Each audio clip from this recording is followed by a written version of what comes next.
మనం దేవుని వాక్యాన్ని కొద్దిసేపు జాగ్రత్తగా ఆలకించే ప్రయత్నం చేద్దాం. ఫిలిప్పీయులకు రాసిన పత్రిక అపోస్తలుడైన పౌలు ఇక్కడ కొన్ని విషయాలు మనము దేవుని సన్నిధిలో నేర్చుకున్నాం. చదవబడిన ఈ వాక్య భాగంలో మొట్టమొదటిగా చూసే 3వ అధ్యాయం 1వ వచనంలో, మెట్టుకు నా సహోదరులారా ప్రభువునందు ఆనందించుడి. హల్లెలూయా చెప్పండి అందరూ. హల్లెలూయా హల్లెలూయా అని పాస్టర్ చెప్పినప్పుడు గట్టిగా చెప్పాలి. ఎందుకంటే కొంతమంది పాస్టర్లు ఏం చేస్తారంటే ఎవరు నిద్రపోతుండ్రేమో అని చెప్పి ఊరిని హల్లెలూయా అంటారు. దేవుని పరిశుద్ధ నామాన్ని లేదా దేవుడు చేసిన కార్యాన్ని వివరించే సమయంలో హల్లెలూయా అంటారు. రకరకాలుగా హల్లెలూయా అంటారు. అన్ని విషయాల్లో హల్లెలూయా అనొచ్చు అంటే అనొచ్చు. కొంతమంది వీటికి కొన్ని రూళ్లు పెట్టారు. రూళ్లు పాటించాల్సిన పని ఎవరికి లేదు. ఎందుకంటే హల్లెలూయా అనే పదం దేవుణ్ణి స్తుతించాలి. మనం ఎల్లప్పుడూ దేవుణ్ణి స్తుతించాలి. అలాగని చెప్పి సాతానుడు పలానోళ్ళని మింగేసిండు అన్నప్పుడు హల్లెలూయా అన్నాం అనుకో, అది మంచిది కాదు. అంటే ఎక్కడ హల్లెలూయా అనేది కూడా దేవుడు మనకి నేర్పిస్తాడు. హల్లెలూయా చెప్పండి, మంచిది. అయితే ఇక్కడ ఆనందించుడి అనే పదం మనము చదివినాం. దేవుడి వాక్యాన్ని మనం చిన్నగా నేర్చుకున్నాం. ఆనందించుడి అని ప్రభు వాక్యము చెబుతుంది. దేంట్లో ఆనందించాలి మనం అందరము? ఆనందించుడి అని దేవుని వాక్యము బోధిస్తుంది. వాక్యంలో మనం అందరం కూడా ఆనందించాలి. దేవుని వాక్యంలో మనం అందరం కూడా ఆనందించాలి. తీసే ప్రయత్నం చేస్తుంది. దేవుని వాక్యంలో మనము ఆనందించే ప్రయత్నం చేయాలి. ఇప్పుడు ఒక విషయం చెప్తాను. సతీష్ అన్న చెప్పిన మాటలు, ఒక చిన్న సండే స్కూల్ పిల్లోడు చర్చి బయట కూర్చొని దేవుని వాక్యాలు జ్ఞాపకం చేసుకుని, సండే స్కూల్లో చిన్నపిల్లలకి ఎక్కువగా దేవుని వాక్యాన్ని కథలుగా చెప్తారు అర్థం కావడానికి. ఆ మాటలు వింటూ చాలా సంతోషిస్తుందంట. ఏ మాటలు అని అంటే, ఇజ్రాయెల్ ప్రజల్ని దేవుడు సముద్ర గర్భంలో నుంచి సముద్రాన్ని 2 పాయలుగా చీల్చి దేవుడు అన్ని లక్షల మందిని చక్కగా నడిపించుకొని పెట్టు, ఏ ప్రమాదం లేకుండా అని దేవుడు స్తుతిస్తూ దేవుడికి స్తోత్రం హల్లెలూయా అంటూ పెద్దగా ఆ పిల్లోడు దేవుని స్తుతిస్తున్నట్టు. ఎక్కడ అంటే బయట, చర్చి బయట.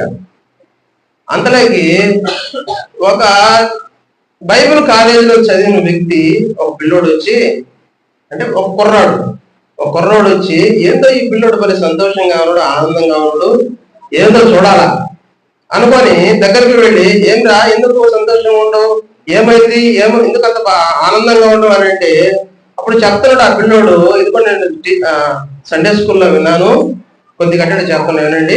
సండే స్కూల్లో విన్నాను, దేవుడు సముద్ర గర్భంలో నుంచి సముద్రాన్ని 2 భాగాలుగా చీల్చి ఆరిన నేల మీద ఇజ్రాయెల్ ప్రజల్ని లక్షల మందిని నడిపించిందంట.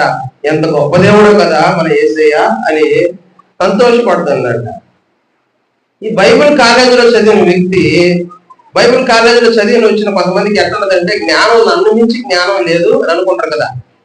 వాళ్ళు ఏం చెప్తున్నట్టు, ఆ పిల్లడు ఎవరే పిచ్చోడా, బైబిల్లో అటు రాసింది అనుకుంటున్నామేమో, అట్ట కాదు, కొన్ని కామెంటరీలు నేను చదివిన, అంటే పెద్ద రాసిన పుస్తకాలు నేను చదివిన, చాలా గ్రంథాలు నేను కూడా చదివినాను.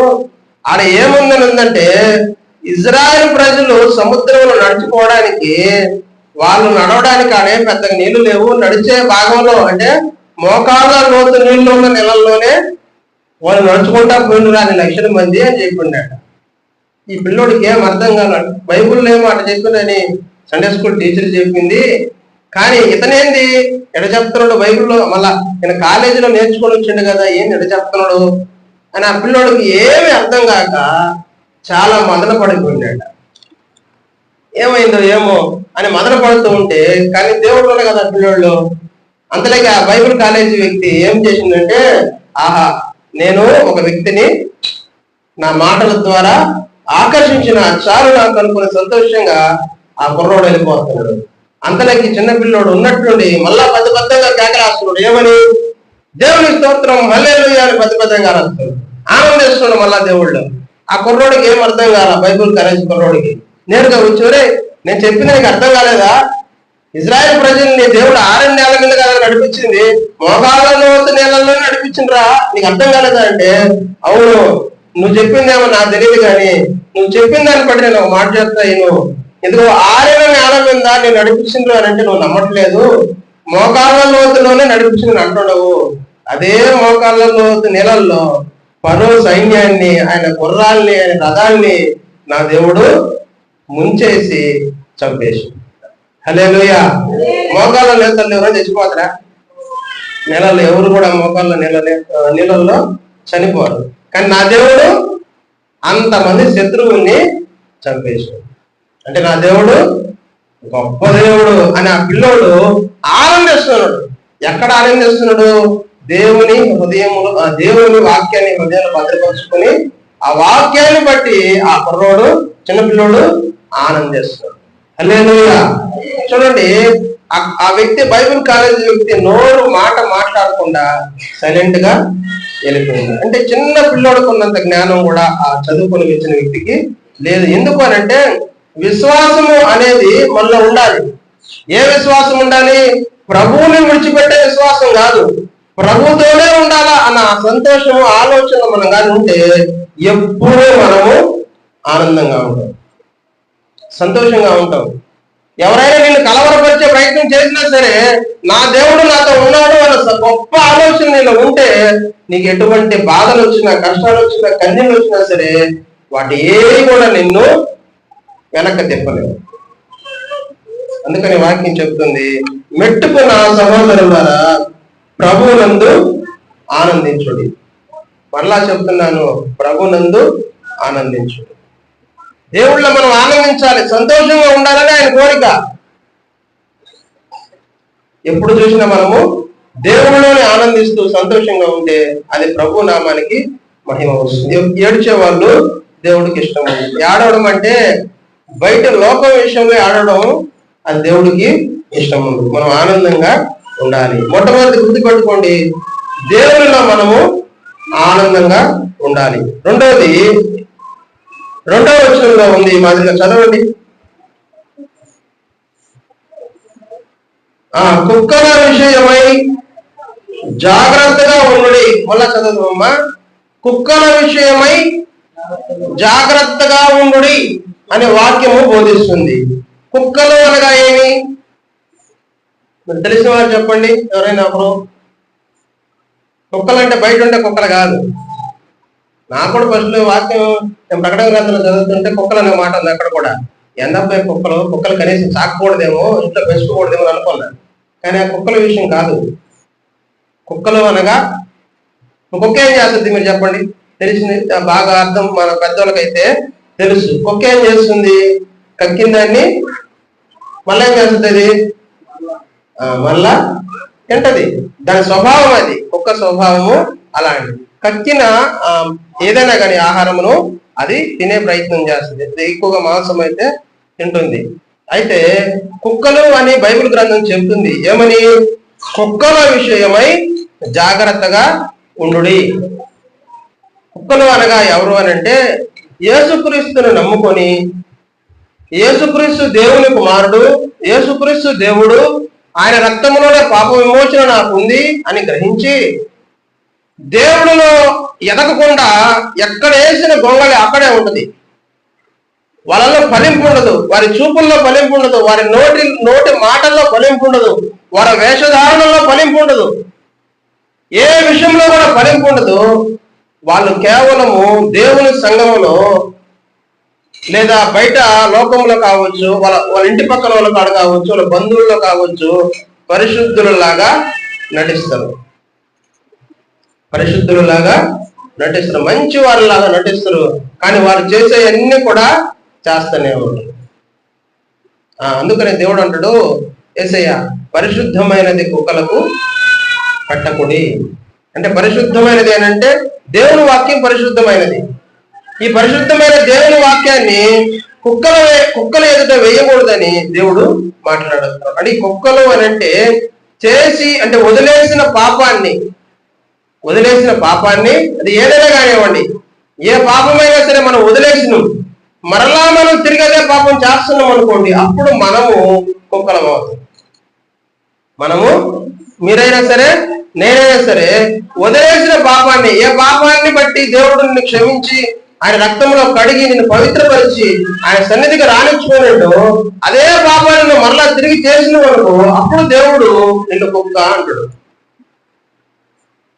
నిన్ను కుక్క అని అంటాడు. అందుకని మనము కుక్కల విషయంలో జాగ్రత్తగా ఉండాలి. అలాగనే కుక్కల జోలికి మనము పోకూడదు. పిచ్చి కుక్క జోలికి పోతే ఏం చేస్తుంది? అది కరసది. తర్వాత మనం ఏం చేయాలి? పాత రోజుల్లో అయితే బొడ్డు చుట్టూ ఇంజక్షన్ వేసుకోవాలండి. ఇప్పుడు కొన్ని మారిపోయింది, మామూలుగా ఇంజక్షన్ చేస్తారు. అందుకని సంగమా గుర్తుపెట్టుకోండి, కుక్కల విషయమై జాగ్రత్తగా ఉండాలి. కుక్కలు అనగా దేవుణ్ణి ఎరిగి కూడా దేవుణ్ణి మహిమపరచుకోకుండా వారిని మహిమపరుచుకునే వాళ్ళు కూడా కుక్కలే. యేసుక్రీస్తునే మనము పిల్లోడు వాడు ఆడుకుంటాడు, నా తాజు ఉంటారు వాక్యం చెప్పారు. మీరు వాళ్ళు చూస్తుంటే పిల్లలు కూడా మీద వాళ్ళు కూడా మేము తాజు చూస్తాం. ఇప్పుడు తిరగతలు హల్లెలూయా. అమ్మ ఇటు చూడండి, నా తాజు వాక్యం చెప్పేటప్పుడు మీరు ఆలోచన అంటే పెట్టుకోవాలి. ఎందుకనంటే వాక్యము దేవుడు, వాక్యము అనేది దేవుడు కాబట్టి వాక్యం వినడం ద్వారానే మీకు మంచి జరగదు. నేను ప్రార్థన చేయడం ద్వారా లేకుంటే అన్ని కాదు. మీరు వాక్యం విని ఆ వాక్యానుసారంగా నడిస్తేనే మీకు ఆరోగ్యం వస్తుంది. ఆ వాక్యం మీ హృదయంలో ఉంటేనే మీ ఇంట్లో మంచి జరగద్ది. అందుకే నేను వాక్యం వినండి, వాక్యం చెప్పేది పెద్దలు చెప్పిన మాటలు ఇవన్నీ కూడా. హల్లెలూయా. అక్కడ కుక్కల విషయమై జాగ్రత్తగా ఉండండి అని అంటే, ఎవరైనా సంఘానికి వస్తూ కూడా బాగేనండి, సంఘానికి వస్తూ కూడా ఇక్కడికి వచ్చి బాగుండి మరలా బయటికి పోయిన తర్వాత పాపాలు చేస్తూ ఉంటే అలాంటి వాళ్ళతో సావాసం మీరు చేయకూడదు.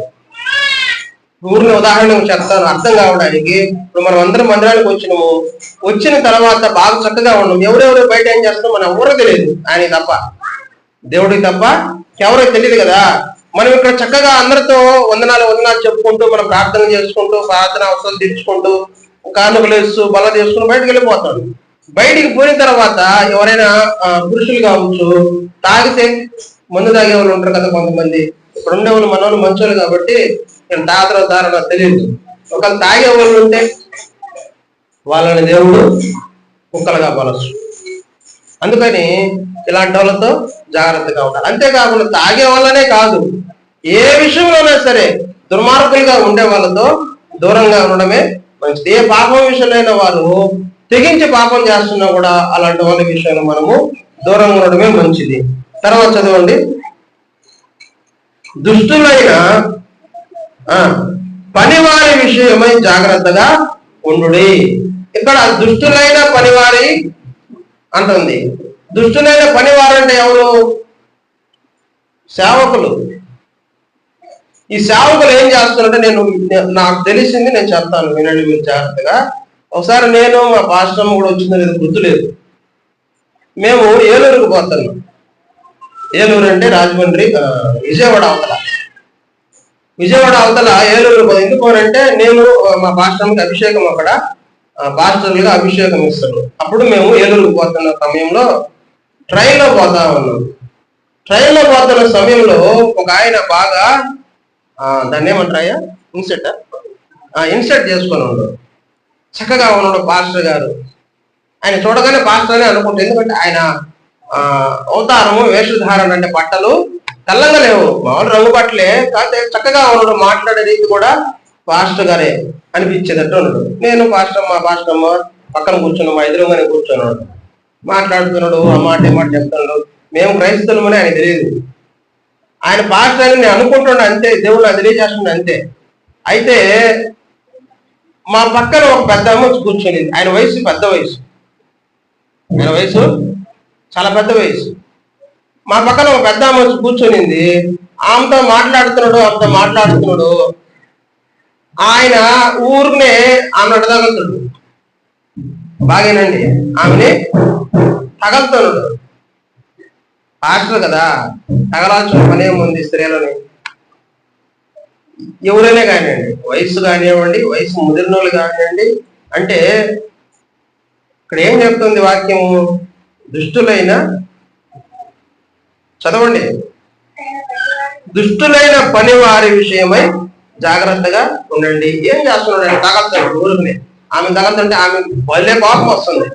ఆమె కూడా క్రైస్తవురాలే, మేము క్రైస్తవులమే, ఆయన క్రైస్తవుడే, ఆమె కూడా క్రైస్తవురాలే. ఆమె తగలుతున్నాడు, ఆమె కోపం వస్తుంది. ఊరిని అటు జరగద్ది, మొహం మీద అట్లాంటిది ఇట్లాంటిది అట్టడి జరుగుతా ఉంది. ఆడే ఉంది కూర్చొని, ట్రైన్ కదా పక్కన కూర్చొని ఉంది, సీట్లు లేక వెళ్ళిపోతే సీట్లో కూర్చుంటే కష్టమైపోతుంది.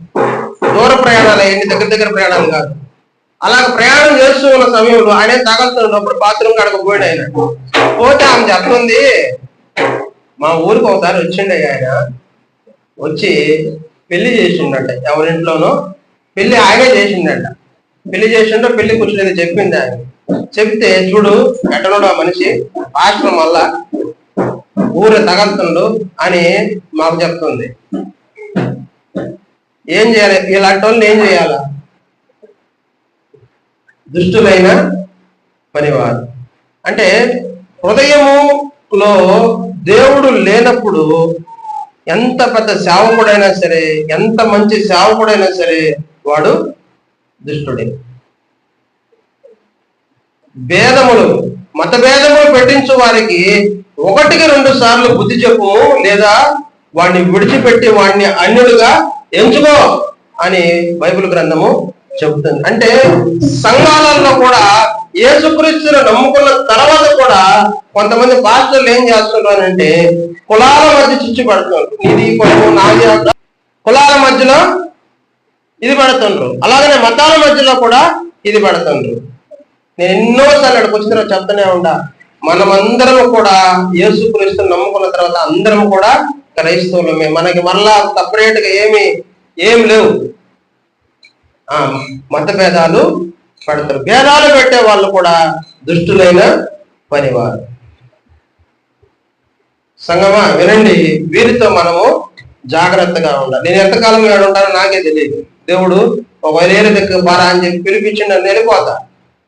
పాస్టర్ గారి పెద్దానికి ఫోన్ చేసి, అయ్యా నాకు పిలుపు వచ్చి వెళ్ళిపోతున్నాను, ఎవరో ఒకరు పెట్టుకోమండి. అక్కడ ఉన్నన్ని రోజులు దేవుడు నాకు ఇచ్చిన మాటలు మీకు చెప్తున్నా. ఖచ్చితంగా మనము దుష్టులైన పనివారి విషయమై జాగ్రత్తగా ఉండాలి. కులాలు, మతాల మధ్య భేదాలు పెట్టే వారితో మనం సావాసము, అసలు వారిని భాషగా కూడా పెట్టుకోవడం మంచిది కాదు. అలాగనే ఇందాక చెప్పినట్టుగా పరాయి స్త్రీలని తాగే ప్రయత్నం చేస్తారు. వాళ్ళు మీరేమనుకుంటారు? మంచోడు, పెద్ద పాస్టరు మంచి పాస్టరు అని అనుకుంటారు. కానీ హృదయము చెడిపోయింది. వాడు ఇంతకుముందు మంచి పాస్టరే, కానీ మధ్యలో సైతాన్ దూరి చెడిపోయింది. మీరు చెప్పండి, యోధా ఇస్కరియోతు యేసుక్రీస్తు అన్ని సంవత్సరాలు ఉన్నాడు కదా, మరి లాస్ట్ లో ఎందుకు ఊరు పెట్టుకొని చచ్చిపోయాడు? సైతాన్ దూరపట్టే కదా. సైతాన్ ఎప్పుడు దూరింది? డబ్బు మీద ఆశ కలిగింది, దూరింది. అందుకనే సేవకుల్లో కూడా డబ్బు పిచ్చి కలిగిన వాళ్ళు ఉన్నారు. అలాంటి వారు దుష్టులైన పనివారు. ఎందుకనంటే ఎప్పుడు చూసినా తండ్రి డబ్బు తేండి, దశమ భాగాలు తేండి, దేవుడి పేరు చెప్పుకొని దగా చేసి అనేకమైన దుష్టులైన పనివారు ఈ రోజుల్లో కూడా ఉన్నారు. వారి గురించి ఏం చెప్తుంది వాక్యం అంటే ఒకసారి చూద్దాం. కొరింథీయులకు రాసిన పత్రిక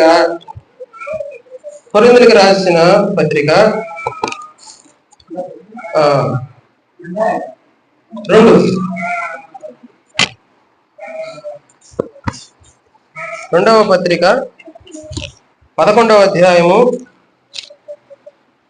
చదవండి. ఎవరైనా తీస్తే 13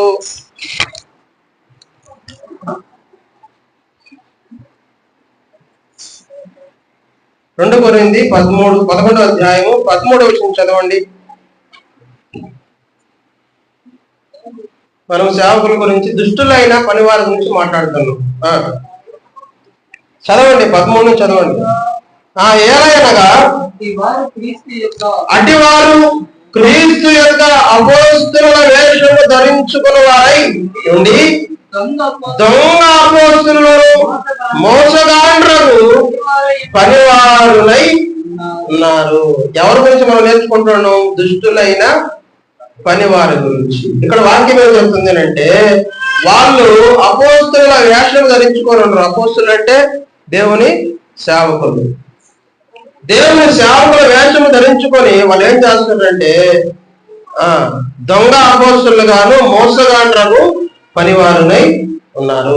దొంగలని ఎవరినంట? మనము దోచుకునేవారిని అంటారు, అంతే కదా. దొంగలు అంటే దోచుకునేవారు, మోసగాళ్ళన్నా కూడా దోచుకునేవారు లెక్కలేక వస్తారు. అంటే ఈ విధముగా పలు రకాలుగా దేవుడు సొమ్ముని దేవుని ప్రజల దగ్గర నుంచి వాళ్ళ రక్తాన్ని పీల్చుకునే కొంతమంది దుష్టులైన పనివారు కూడా ఉన్నారు అని దేవుని వాక్యము బోధిస్తుంది. అందుకని మనం జాగ్రత్తగా ఉండాలి. ఏంది ఇట్లా ఎందుకు వస్తుంది అని అంటే, ఇందాక నేను చెప్పిన ఏమని, సైతాను ఆ వ్యక్తులు అంటే ముందు పునాది ఏమో మంచిదే, పునాది ఏమో యేసుక్రీస్తు ముందే కట్టుకుంటారు. కానీ రాంగా ఈ సైతాను మాటలు విని సైతానికి చోటిచ్చి సైతాన్ని లోపల తెచ్చుకొని దురాశ వారిలో చేరిపోతుంది. దురాశ గర్భము ధరించిన వాళ్ళు పాముల్ని కంటారు. తర్వాత ఏం చెప్తుంది ఇక్కడ సైతాన్ గురించి? చదవయ్యా. ఇది ఆశ్చర్యము కాదు, సాతాను తానే వెలుగుదూత వేషము ధరించుకుంటున్నాడు. అంటే సాతానుడే వెలుగుదూత వేషం, అంటే వెలుగుదూత లాగా, అంటే వెలుగు అంటే నేనే దేవుణ్ణి, నేనే పెద్ద భక్తుడిని, నేనే దైవ సేవకుడిని, నా ద్వారా మీ అందరికీ మోక్షం వస్తుంది అన్నట్టుగా చెప్తారు. యేసుక్రీస్తు వదిలేస్తారు. యేసుక్రీస్తు మళ్ళా ముందు నన్ను స్తుతించండి, నన్ను ఆరాధించండి, నాకు తెచ్చి ఇవ్వండి, నాకు పెట్టండి, మీరు పెట్టకపోతే ఇంకెవరు పెడతారు, నాకు మీరే పెట్టాలి నాకు అన్నాడు. మీకు వాక్యం చెప్తున్నాను, బైబిల్లో కూడా ఉంది అన్నమాట, వాక్యం బోధించే వాళ్ళకి శ్రేష్టమైన తెచ్చి ఇవ్వాలని. మీరు అన్ని తినే వాటిలో ముందు నాకే పడ్డారా అనే బోధ వాళ్ళు ఎత్తుకుంటారు. అంటే సేవకుడు పెట్టకూడదా? సేవకుడు పెట్టాలి, సేవకుడు అడుక్కోకూడదు. మళ్ళా చెప్తుండా, సేవకుడు పెట్టకూడదా అంటే సేవకుడికి పెట్టాలి, మీ బాధ్యత అది, ఖచ్చితంగా మీరు తెచ్చి ఇవ్వాలి. అయితే సేవకుడు అడుక్కోకూడదు. అడుక్కునేది సేవకుడిలో దేవుడు ఉన్నాడు. ఎందుకు అనంటే సైతాను తానే వెలుగుదూత వేషము ధరించుకొని ఉంది. అందుకని మనము ఇలాంటి పని చేసే వాళ్ళని, దుష్టులైన పని వారికి మనము దూరంగా ఉండడమే మంచిది. రండి 3వ చదవండి. గలతీయులకు రాసిన పత్రిక 1వ అధ్యాయము 7వ వచనం చదవండి. సువార్త గురించి ఇక్కడ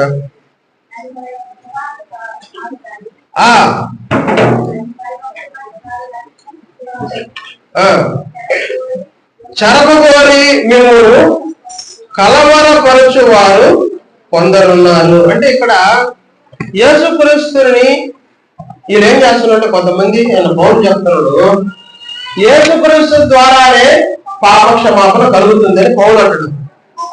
అమ్మా ఎటువంటి అసలు చూడండి, యేసుక్రీస్తు ద్వారానే పాప క్షమాపణ కలుగుతుంది, ఆయన ద్వారానే మనం అందరం కూడా పరలోక రాజ్యానికి వెళ్ళాలి, మోక్షానికి వెళ్ళాలి, అక్కడ తండ్రితో మనం అందరం కూడా యేసుక్రీస్తుని చూస్తూ సంతోషం గడపాలి అని అంటే, యేసుక్రీస్తునందు మనం అందరం కూడా విశ్వాసం ఉంచాలి అని పౌలు మాట్లాడుతున్నాడు.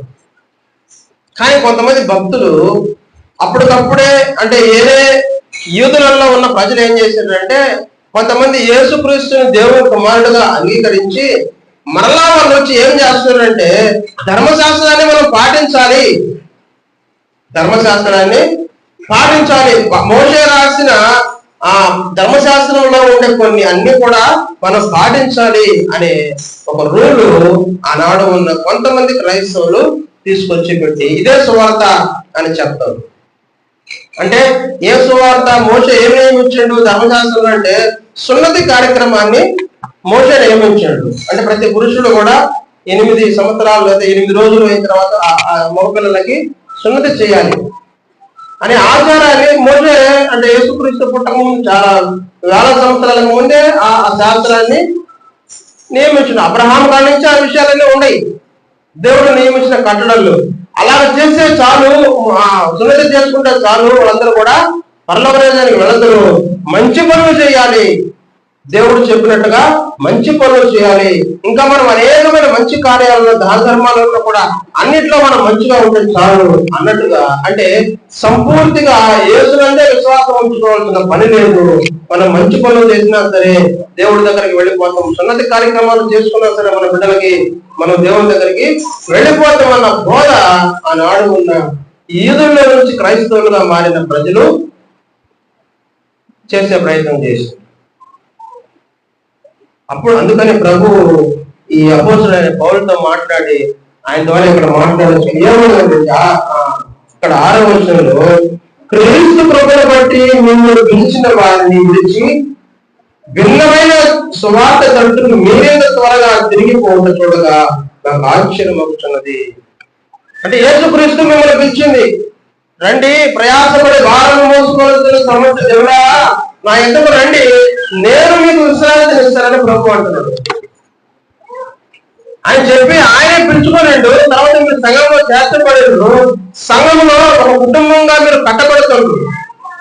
ఒకే కుటుంబం, మనమందరం కూడా యేసుని నమ్ముకున్న తర్వాత ఒకటే కుటుంబం. ఆ కుటుంబంలో మనం కట్టబడిన తర్వాత యేసు ప్రభు వచ్చినప్పుడు ఆయన రాజ్యంతో పాటు రెండో రాకల్లో వచ్చినప్పుడు మనం అందరం కూడా ఎత్తబడి పరలోక రాజ్యానికి వెళతాం. మన ఎవరికి కూడా యేసులో విశ్వాసం ఉంటే ఎవరికి కూడా నరకము అనేది ఉండదు. హల్లెలూయా. అయితే ఇక్కడ ఉన్న ప్రజలు, దళితులు ఉన్న ప్రజలు ఏం చేస్తున్నారంటే యేసు సువార్త వైపు కాకుండా ఏరే ప్రజలు వచ్చి ఏరే సువార్త ప్రకటిస్తే ఆ సువార్త వైపు భిన్నగా తొందరగా తిరిగిపోతున్నారట. అందుకని పౌలుకి ఆశ్చర్యం వేస్తుంది అంట. తర్వాత ఏం మాట్లాడుతున్నాడు ఆయన, అది మరి ఒక సువార్త కాదు కానీ క్రీస్తు సువార్తను చదువుకొని మిమ్మును కలవరపరుచువారు కొందరున్నారు. అంటే అనేక మందిలో కూడా యేసుక్రీస్తు సువార్తని కలవరపరిచే వాళ్ళు కొందరున్నారు. ఒకసారి ఈ మందిరంలోకి వచ్చిన కొత్తల్లో పెద్ద కూర్చొని నిద్రపోతున్నాడు. యేసురత్నం బయట, పాస్టర్ గారు బయట ఆయన్ని కట్లు కొడుతున్నాడు. నేను బయట కూర్చొని ఉన్నాను. కొంతమంది వచ్చేసిండ్రు అక్కడికి, నేరుగా వచ్చేసి మాకు కొన్ని పుస్తకాలు వేస్తుండ్రు చదువుకోమని. బొట్లేమో ఇట్లా నామాలు పెట్టిండ్రు, మధ్యలో బొట్టు పెట్టిండ్రు. వచ్చి ఆడ మా బుక్కులు ఇస్తారు, కొన్ని గ్రంథాలు ఇస్తారు, చదవండి. యేసు ప్రభు గురించి కూడా ఇంకొక గ్రంథంలో ఎందుకో యేసు ప్రభు గురించి కూడా ఇట్లలో ఉన్నాయి. ఆయన చెప్తున్నాడు, నాకు ఇద్దరు వచ్చి చెప్తున్నారు, యేసు ప్రభు చనిపోలేదు, యేసు ప్రభు చనిపోలేదు, చనిపోయే ముందు దేవుడు ఆయన్ని లేపిండు, లేకుంటే శిష్యులు ఆయన్ని తీసుకుపోయినట్టుగా వాళ్ళ కథలు చెప్తారు. వాళ్ళు కథలు చెప్తారు. అంటే ఏరే సువార్త వాళ్ళు నా కాడికి ఎవరి కాడికి ఇచ్చారు, ముందు ఇక్కడ ఉండే చాలా మంది రాడ, వాళ్ళ కాడికి లేకుండా నేరుగా నా కాడికే చేస్తాను. అంటే ముందు నేను కానీ పడిపోయాను అనుకో అయిపోయింది. ముందు సేవకుడు పడిపోతే సంఘాన్ని కూడా ఊరినే పడగొట్టేది. ఎందుకంటే సంఘంలోకి సేవకుడిలోకి దుర్బోధ కానీ ప్రయత్నం పడిపోయింది అనుకోండి, ఇదే దుర్బోధ ఏం చేస్తాడు సేవకుడు, ప్రకటిస్తుడు, ప్రజలకి విశ్వాసులకి ప్రకటిస్తుడు. దాని ద్వారా చెప్తున్న మాట, యేసుక్రీస్తు చనిపోలేదు, యేసుక్రీస్తు బతికే ఉండిండు, కానీ వాళ్ళందరూ ఆడ చెప్పారని చేస్తున్నారు. అప్పుడు నేను యోహాను సువార్త 19వ అధ్యాయంలోనూ ఎక్కడ ఉన్న యేసుక్రీస్తు మృతి పొందిన విషయాలు, మృతి పొందిన తర్వాత సమాధిలో పెట్టబడే విషయాలు కూడా అక్కడ ఉన్నాయి. అరమత యేసు గురించి కూడా అక్కడ కొన్ని మాటలు ఉన్నాయి. అవన్నీ ఆయనకి పూర్వగా తీసి చదివాయంటే చదివి నోరు మూసుకోండి. అంటే బైబిల్లో ఉండే విషయాలు వాళ్ళకి తెలియదు. వాళ్ళలో ఎవరో చెప్పిండ్రు, ఏదో చెప్పిన డబ్బులు ఇస్తున్నారు అని చెప్పి ఆ డబ్బులు తీసుకునే వాళ్ళు వాళ్ళ సువార్త చేస్తారు. యేసుక్రీస్తు ప్రభు చనిపోలేదు అన్నట్లుగా. వీళ్ళందరూ కూడా ఏంది అని అంటే దుష్టులైన పరివారం లెక్కలకి వెళ్ళిపోతారు. అందుకని సగమ సువార్త వినాలి. ఏ సువార్త వినాలి? క్రీస్తుని గురించిన సువార్త వినాలి. ఎందుకు అనంటే యేసుక్రీస్తు తప్ప ఈ భూమి మీద ఎవ్వరు కూడా దేవుడు కాదు. మీకు ఆరోగ్యం కలగాల, నేను నిన్న ఏసన్నా చెప్తుంటే విన్నా, మనకి అనారోగ్యం వచ్చింది, అనారోగ్యం పోవాలని ఎంత ప్రార్థన చేసినా కూడా కొంతమంది పోవు. ఎందుకనంటే వాళ్ళలో అపనమ్మకం ఉంటుంది, అవిశ్వాసం ఉంటుంది. బయటేమో లోకంలో ఉండే అన్ని కూడా ఇక్కడేమో యేసు ప్రభు అంటారు, బయటకు పోయిన తర్వాత వాటిని కూడా దేవుడి దేవతలుగా కొలుస్తారు. ఏ లాభం చెప్పండి? ఏమి లాభం ఉండదు. దేవుడు యేసు ప్రభు అని తెలుసుకున్న తర్వాత మనము ఆయన ద్వారానే మోక్షానికి వెళ్ళగలుగుతామని తెలుసుకున్న తర్వాత కూడా ఇక్కడ ప్రభుని నమ్ముతాము, ప్రభు వల్ల చేయబడతాము. బయటకు పోయిన తర్వాత వాళ్ళు ఏమన్నా పడితే అది కూడా కళ్ళొద్దుకొని తినేస్తాం. దానివల్ల ఏం మేలు జరగదు మీకు. మీరు తింటే నాకు వచ్చిన నష్టం అని చెప్పండి. హల్లెలూయా. మీరు తింటే ప్రసాదాలు కావచ్చు, ఏమైనా కావచ్చు, మీరు తింటే నాకేమైనా నష్టమా? నాకేం నష్టం లేదు, దేవుడికే నష్టం లేదు, కానీ మీకే నష్టం. అంత ఆశగా ఉంటే మీరే ఇంట్లో తయారు చేసుకుని మీరు తినండి, తప్పు లేదు. అంతేకాని అక్కడ పెట్టే మటుకు తినకూడదు. ఎందుకు తినకూడదయ్యా అంటే దేవుడు ఒక్కడే. హల్లెలూయా. దేవుడు ఒక్కడే, ఆయనే మనం ఆరాధించాలి, ఆయన్నే మనము స్తుతించాలి. ఆ దేవుడే మానవుడుగా మన రూపంలో వచ్చి మన కోసం చనిపోయి, మన పాపాల నుంచి చనిపోయి తిరిగి లేచిన దేవుడే ఉన్నాడు. కాబట్టి ఆ యేసు క్రీస్తునే మనము ఆరాధించాలి, ఆయనకే మనము మొక్కాలి, మనం ప్రార్థన చెయ్యాలి. అట్ట కాకుండా మనము అట్ట పొడవ ఎట్ట పొడవ పెద్దలు సామెత 2 పడవల మీద కాలు పెట్టడం అనుకోండి, ఏం జరుగుతుంది? సగం దూరం పోయిన తర్వాత 2 పక్కకి వెళ్ళిపోతాయి, మునిగి సస్తం. అందుకని సంగమ ఉంటే అట్టనే ఉండు, లేదా ఇట్టనే ఉండు. కొంతమంది అట్టా ఉంటారు, ఇట్టా ఉంటారు. దానివల్ల వాళ్ళ ఇంట్లో మేం జరగదు, ఏదో ఒక సమస్యల మీద పోతా ఉంటారు. ఏమి నష్టం, అన్ని నష్టాలే. అందుకని యేసు క్రీస్తుని దేవుడుగా అంగీకరించిన మనము ఆయన మీద విశ్వాసం ఉంచుకొని చెప్తున్న వినండి, ఏ పరిస్థితుల్లో అయినా సరే యేసునందు విశ్వాసం ఉంచుకుంటే అన్ని వేళలా ఆయన ఆనందాన్ని ఇచ్చే దేవుడు. హల్లెలూయా. నీకు సంతోషం, నీకు ఆనందం, నీ శ్రమల్లో నుంచి ఒకరి ఎన్ని కష్టాలు వచ్చినా, ఎన్ని శ్రమలు వచ్చినా కూడా నీ దేవుడు అంటే మన దేవుడు, నా దేవుడు యేసుక్రీస్తు ప్రభు నీ దగ్గర ఉంటే ఖచ్చితంగా ఆ శ్రమల నుంచి ఆయన తప్పించే దేవుడే ఉన్నాడు. హల్లెలూయా. అందుకని మనం ఏం చేయాలంటే ఆయన్నే ఆరాధించాలి. యేసుక్రీస్తు సువార్త, యేసు మన కోసము మరణించి తిరిగి లేచిండని సువార్త మనం నమ్మినప్పుడు ఆయనందే మనము నమ్మకం పెట్టుకొని ఉంటే అన్ని వేళల్లో కూడా ఆయన మనల్ని కాపాడే దేవుడు అయి ఉన్నాడు. హల్లెలూయా. అలాగే రండి, కొంతమంది ఇక్కడ ఆ బోధకులు అనేవారు యేసుక్రీస్తు సువార్త విషయములలో అన్యులైన ప్రజల్ని, అంటే యేసుక్రీస్తుని కొత్తగా నమ్ముకునే ప్రజల్ని బలవంతంగా వారి మీద ఉండే ఎన్ని పాత నిబంధనలు ఉండే ఎన్ని చట్టాలు తీసుకొచ్చి వారి నెత్తిన పెడుతున్నారు.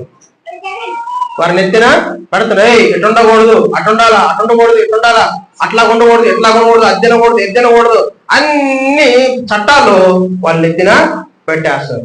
ఎవరి నెత్తిన? యేసుక్రీస్తు ప్రభువుని కొత్తగా నమ్ముకొని వస్తున్న వారి ప్రజల నెత్తిన. యేసుక్రీస్తు దేవుడు ఆయన నమ్ముకుంటే పరలోక రాజ్యానికి వెళ్తామన్న గ్రహింపులో వాళ్ళు వచ్చిన తర్వాత, ఇక్కడికి వచ్చిన తర్వాత సేవకులు ఏం చేస్తున్నారంటే లేనిపోయిన చట్టాలు వాళ్ళు నెత్తిన పెడితే వాళ్ళు మరలా వెనక్కి తిరిగే ప్రయత్నము జరుగుతుంది. అందుకని సంగమా చూడండి, దేవుని వాక్యం చెప్తుంది. ఒక మాట చదవడం ముగించేద్దాం, టైం అయిపోయింది. రండి, అపోస్తుల కార్యములు మనం పాటించాల్సింది కొన్ని నుండి అయ్యే చెప్పి ముగించేస్తాను. అపోస్తుల కార్యములు 15వ అధ్యాయము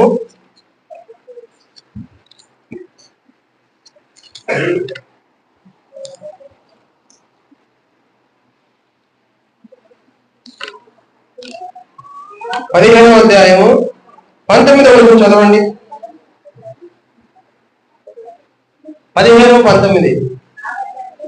అమ్మా చదివే వాళ్ళు చదవండి, మిగతా నా సాధ్యం నుండి. కాబట్టి అన్ని జనాలలో నుండి దేవుని వైపు తిరుగుచున్న వారిని మనము కష్టపడ్డక విగ్రహ సంబంధమైన అపవిత్రతను, జారత్వమును, గొంతు పిసికి చంపిన దానిని, రక్తమును విసర్జించుటకు వారికి పత్రిక వ్రాసి పంపవలనని నా అభిప్రాయం. చూడండి, యేసుక్రీస్తు నమ్ముకుంటే అటుండాలేమో, ఎటుండాలేమో, ఎక్కడా ఉండాలేమో అనుకుంటే చాలా మంది ప్రభువుని నమ్మరు. ఒకవేళ నమ్ముకొని వచ్చిన వారు కూడా మధ్య వెళ్ళిపోతుంది. యేసుక్రీస్తు నమ్ముకున్న తర్వాత మనం ఏం చేయాలి అంటే ఇక్కడ ఖచ్చితంగా చెప్తుంది. కొన్ని విషయాలు మీరు చెప్తాను, జాగ్రత్తగా వినండి. ఈ మీరు కానీ పాటిస్తే ఖచ్చితంగా మీకు మంచి జరగదు. ఒకటి, విగ్రహ సంబంధమైన అపవిత్రత. అంటే ఇందాక చెప్పిన అక్కడి నుంచి ఏమైనా మనం పెడితే మనం తినకూడదు, దాని దగ్గరికి పోకుండా మంచిది. గుడి దగ్గరికి వాటి దగ్గరికి మనం పోకుండా, విగ్రహాల దగ్గరికి మనం పోకుండా ఉండడమే మనకు మంచిది. మనకి ఇప్పుడు మన దారిలో పోతున్నాము, బండి వస్తుంది, లారీ వస్తుంది, ఏం కాదు అనుకుని నువ్వు ఎదురుగా పోతావా? దాని ఎదురుగా పోతే ఏమవుతుంది? ప్రమాదం. ప్రమాదం అని తెలుసు కాబట్టి మనం ఏం చేస్తాం? పక్కకు వస్తాం. లేదు, పాము పోతాం దారిలో, మనం ఎదురుగా పోతామా, చేయి పట్టుకుని ముద్దు పెట్టుకుంటామా, దాన్ని పట్టుకొని ఏమన్నా ఏం చేస్తుంది? కలిసి ప్రమాదం. ప్రమాదం అని తెలిసి మనం ఏం చేయం? భయపడి దూరంగా వచ్చేస్తాం. అంటే మనం వాటికి భయపడాలా అంటే భయపడాల్సిన అవసరం లేదు.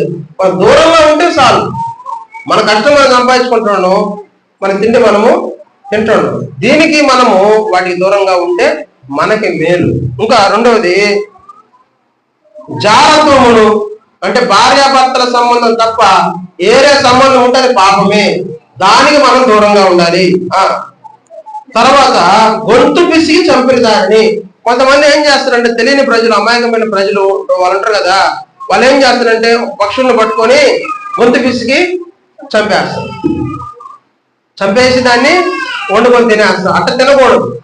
మీరు ఏమైనా తినొచ్చు, పక్షులు కానీ జంతువుల్లో కూడా ఏమైనా తినొచ్చు, కానీ తినేటప్పుడు దాన్ని ఏం చేయాలంటే కోసి తినాలి, రక్తము ఒలిగించి తినాలి. రక్తము తినకూడదు. పక్కన తర్వాత ఉంది, రక్తము మనము తినకూడదు. పాత రోజుల్లో అందరి పెద్దలు కూడా రక్తాన్ని తీసుకొని పోయి తాలింపు పెట్టుకొని తింటారు, ఉడకబెట్టుకొని. అది తినకూడదు, తప్పు. రక్తాన్ని తినకూడదు. గొంతు పిసికి చంపిన దాన్ని మనము తినకూడదు. ఏదైనా సరే మనం మంచిగా వండుకొని గొంతు పిసికి కోసిన దాన్ని మనము ఖచ్చితంగా, ముస్లింస్ అయితే అలా అంటారు కదా, అట్లాగా మనము కోసుకొని తినొచ్చు. దాంట్లో ఏమి అపవిత్రత ఉండదు, ఏదైనా తినొచ్చు మనం. హల్లెలూయా. అలాగనే ఏమనంటే రక్తమును కూడా మనము విసర్జించాలి, రక్తాన్ని మనము వదిలేయాలి. అది తినకుండా ఈ పనులు చేయకుండా ఉంటే ఎవరు? అన్ని జనుల నుంచి యేసుని ఎరగకుండా ఉన్నప్పుడు ఉన్నవారు, యేసుని ఎరిగి లోపలికి వచ్చిన వారు ఈ వదిలేస్తే చాలు. వీటికి మించిన నిబంధన బైబిల్ గ్రంథంలో దేవుడు మీ మీద ఏది పెట్టడు. హల్లెలూయా. మరలా చెప్తున్నాను, నాకు కష్టం వచ్చిందయ్యా, నాకు నష్టం వచ్చిందయ్యా, పోలేదయ్యా అని అంటే నువ్వు విగ్రహ సంబంధమైన అపవిత్రతలో ఏదో దాంట్లో పడిపోవడం. మీ పిల్లల్లో కూడా చాలా మంది బొమ్మలు పెట్టుకుని పోతుంటే వాళ్ళు కూడా ఎగరతా ఉంటే మీరు చూస్తా సంతోషించారు చాలా మంది. తప్పది. మీరు సంతోషిస్తుంటే వాళ్ళు పెద్దలు అయిన తర్వాత కూడా వాటికి మొక్కతలు పోయి ఎగరతుండ్రు అంటే ఆడే పోయి ఉంటారు, వాళ్ళు సంతోషంగా ఉంటారు. అది ఎంత ప్రమాదం.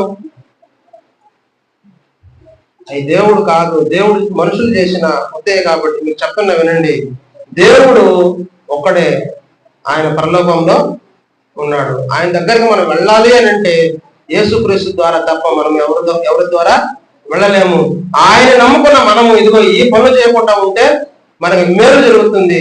అందుకని జాగ్రత్తగా మనం ఆయన సన్నిధిలో పాపక్షమాపణ పొందుకొని ఆయనతో పాటు ఉంటే దేవుడు మంచి ఆశీర్వాదం మనకి ఇస్తాడు. మనం జాగ్రత్తగా ఉండాలి, శత్రువుని మనం గుర్తుపట్టాలి, దేవుని యొక్క మనం భయభక్తులు కలిగి జీవించాలి. దేవుడి మాటలు దీవించి ఆశీర్వదించును గాక. ఆమేన్. కళ్ళు మూసుకొని ప్రార్థన చేద్దాం.